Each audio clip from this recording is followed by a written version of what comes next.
चावल गाय चलছো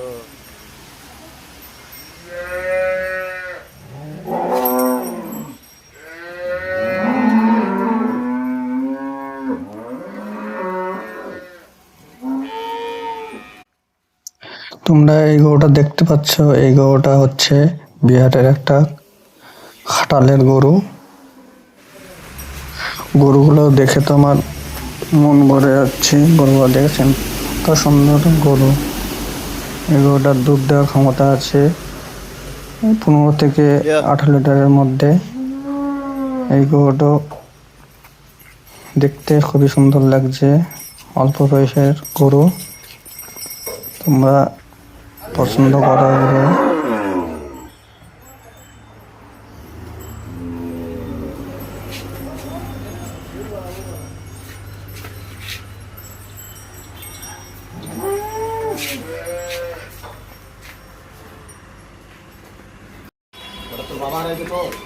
धीरे धीरे चलावे वाला का रे यो रेल तो रेलते रह जाते हो तो गाइए ना घुमावे ले जरूरत है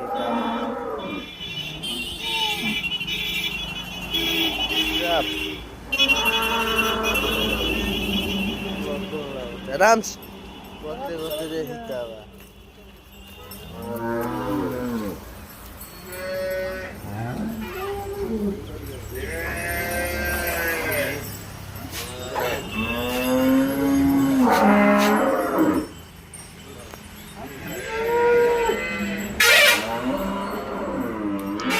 তোমরা দেখতে পাচ্ছ এই গরুটা হচ্ছে একটা চাষির বাড়ির গরু।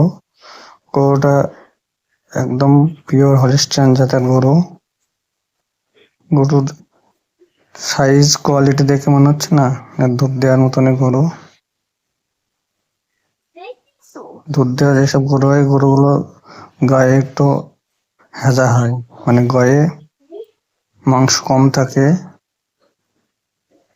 ওটা দেখতে একদম হলিস্টিয়ান পিওর আছে। ওটার দুধ দেয় 20 লিটার। তোমরা যদি বিহারে যাও, এই ধরনের হাই কোয়ালিটির হলিস্টিয়ান গরু পাবেন। যে হাটটার কথা আমি বলছি সেই হাটটি হচ্ছে বখতিয়ারপুর হাট। আমাদের পশ্চিমবঙ্গের খুবই কাছে পড়ে। এখান থেকেই পশ্চিমবঙ্গের যেসব ব্যবসায়ীরা আছে তারা নিয়ে এসে ব্যবসা করে। তোমরা চাইলেও যেতে পারো।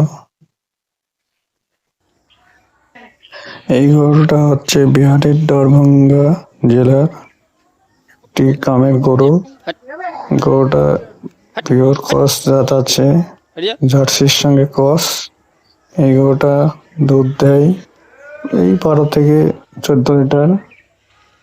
গরুটা খুবই ভালো লাগছে দেখে আমার। এই ধরনের গরু যদি কিনতে হয়, এই ধরনের গরুগুলো কিনতে হবে ক্রস জাতের।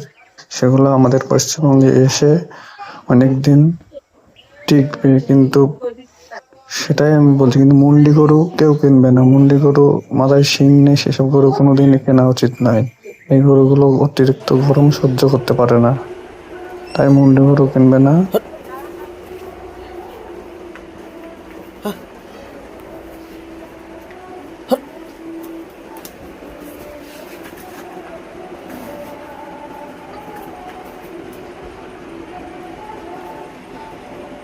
साइड करिए ना।